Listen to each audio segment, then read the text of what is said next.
She ain't nothing. You ain't gotta like it cause the hood don't love it. You ain't gotta like it cause the hood don't love it. Watch a young nigga show his ass, I'm puppy. I got the whole block bumping. You ain't gotta like it cause the hood don't love it. You ain't gotta like it cause the hood don't love it. Watch a young nigga show his ass, I'm pumpy. Nah, you know what this is.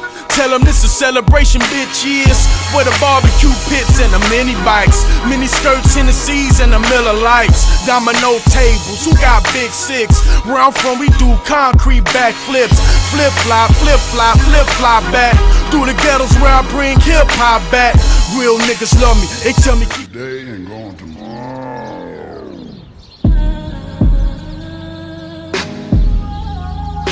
Hello everyone, welcome back to another video. As you just saw, that was the time lapse of the 3-valve going in. Before I continue, I just wanted to give a huge shout out to Sandro, his brother Donovan, and his wife who came through she came right after work because she wanted to join him and watch. And Sandro came and helped me out and his little brother. They did so much and helped so much. They gave me the best ideas and took a lot of the stress off. I was stressing at first. We came into a couple snags, but as you see, the 3-valve is finally in. Oh, it feels like the past month and a half has been like freaking 5 months. But she's in. I'm still processing. I'm so tired. You see all the dirt on my face and my hands and stuff like that. But she is finally in, and now we are hitting other levels of just plugging it in, making it work, fabricating a few parts, and oh, I'm so ahead of schedule, and I'm so happy and so blessed to have a couple friends of mine and my family to help me. Because it's not an easy task. This is my very first engine swap. So here she is, nice and bolted in. She's sitting nicely with the mounts, and it's sitting into the frame perfectly. I just need to tighten the nuts for each motor mount, but it's sitting fine. I just didn't want to do that right now. I'm exhausted.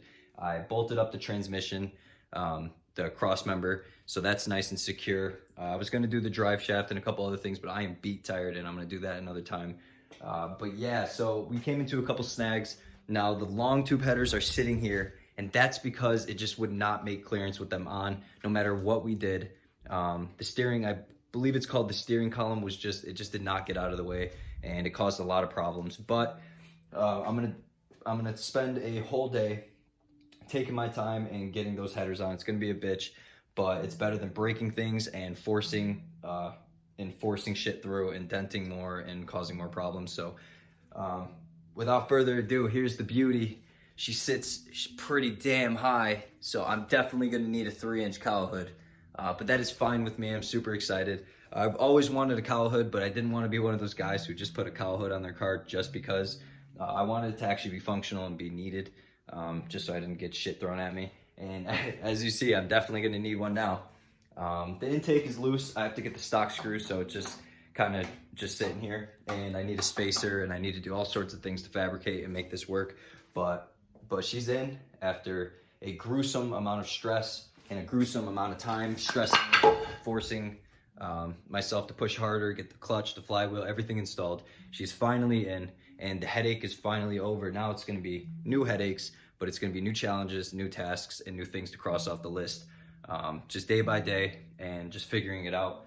And now I could kind of take my time and not rush, because now that it's in, I could piece things together like a puzzle and just get things working right. So thank you guys very much for just, tuning in, supporting me. I've been having a lot of people message me on Snapchat saying that, they believe in me and to just keep doing what I'm doing, and they love everything that I'm doing and how I'm going about it. So thank you so much. You guys help motivate me. Yeah, I don't care if I only have 147 subscribers. A couple months ago, I had 0. There's 147 people that took the time to subscribe, look at even one of my videos, and have some sort of belief in me, and they believed and wanted to support me enough to keep me going. So thank you guys so much. I want this channel to grow high. I want to keep pushing myself. I want to keep learning.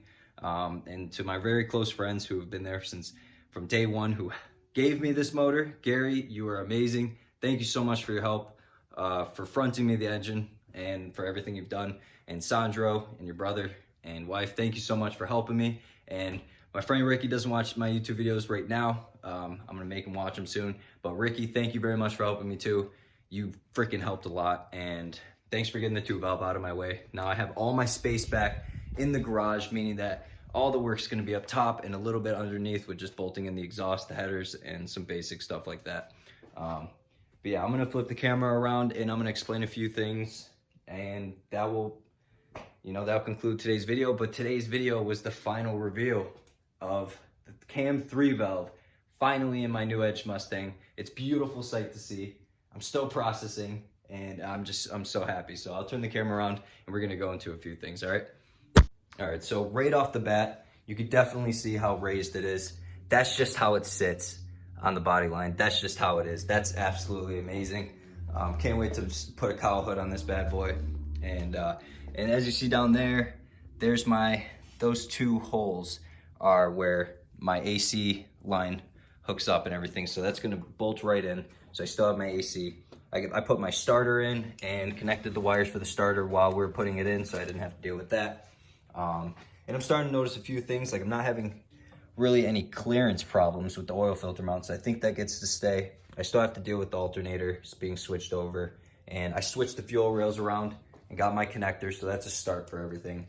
I need to get a new flange fuel line to do a crossover there. But yeah, I wanted to plug some stuff in, but I think I'm gonna give it a break. And next time I come back, I'm going to bolt in the drive shaft, and a couple other things to get it really secure, bolt, and then work on the headers. And then after that, then I'll start plugging stuff in, and I need to get the stock intake screws, and then I can start plugging in shit and seeing what needs to happen, what needs to be, kind of fabricated, and, start narrowing down how to get this thing to start. So, oh man, I'm so happy. It feels like a humongous weight lifted off my shoulder. And I'm absolutely thrilled. So yeah, but as you see, guys, it's absolutely amazing. And I've never noticed that giant hole. That's for when people put the air filter down there. They have the nice cold air intake that comes around and actually has a real cold air intake filter going down the air filter down there. That's cool.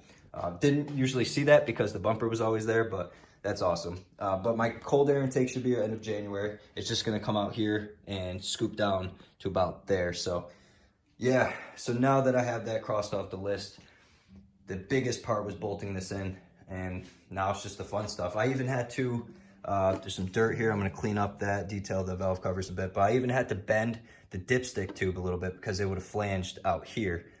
So that was kind of annoying, but I figured that out before we even tried to drop this in. And the stock hood ain't fucking fitting here at all.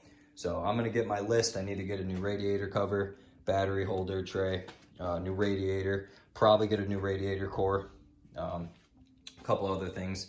And then next video, it's gonna be me putting the drive shaft in, figuring out a few things underneath, and maybe doing the headers. I may leave that last so I could have some fun up here. I've been waiting so long to do this. I just want to start plugging shit in and seeing what's not going to work and extending wires and getting shit plugged in ready. I need to get, so the phasers that are each under the valve covers, I need to get the lockouts done so I could use VCT. That's going to allow me to be able to start my car in the first place, and tune and everything, but one day at a time, one step at a time. And before you know it, this thing's going to be getting its first start. My goal is the next month and a half. If it's a couple weeks after that, so let's say my goal is February 15th to get this thing first started. Realistically, if, waiting on parts and figuring little things out, if it's March 1st, then that's still okay. As long as it starts, everything's okay, because then it's just a simple tune. So this thing will be ready by March 1st, guaranteed, without a doubt. And if I'm lucky and what I want and desire and my goal, it's February 15th. But yeah, I don't know what else to say other than I'm just so thrilled, so excited to see this thing in. You guys have seen the stress in my face, the stress in my eyes. I felt it in my back, my knees, my body, my mental. Everything was just very negative sometimes throughout this, this swap, because it was exhausting. I haven't even begun. There's still so much I have to do. I have to still fix the paint on the car. I have to fix the tire on that side, get new tires for the front, fix the paint. So I have to get window tint, coilovers eventually. And of course I need to get this running, plugging stuff in, fabricating a few parts, and taking my time. But we are on the right road. We are at that 50% mark. That last 50% is aesthetic mods and making it work. So we got to get spark, fuel, everything working, new fluids. And yeah, so thank you guys for tuning in. You know, leave a like, subscribe, comment. And I probably my next video, I'm going to do a Q&A. So a nice question and answer. I already got a bunch of questions sent to me. And I can't wait. I have some really good questions given to me, and I can't wait. It's about this engine swap, and there's a few questions that's not in it about cars at all that I would love to answer. So for you guys watching now, if you have any questions at all for me from watching my videos, or you have questions about my life, or just questions about the swap or anything at all, any little detail you need to know, ask me and I will answer it in that video. Maybe I'll do a half and half, a question and answer as a part 1, and then a part 2 would be just doing some work. So yeah, and while the car is finally down, for those of you who are just tuning in, this is my interior. It used to be a really light gray, and it was all ratty, and the seats were destroyed. I got all new leather interior. I painted the whole interior black, and the other day I was just sitting in it, and it just felt so good to just, you know, imagine and picture me starting this thing for the first time. So I'll see you guys next time. I don't know when the next video is going to be, because I want to take a little break, maybe a couple days, and just kind of process the fact that I just got this in, and do some more. Now I could settle in and do way more research and just narrow in some things, some questions I have, and start plans and getting some people ready to help me. I have a guy who's going to do the lockout, so I need to set him up now to do it, and a few other things, because it's not easy doing lockouts. So, but thank you guys for watching, and I'll see you next time.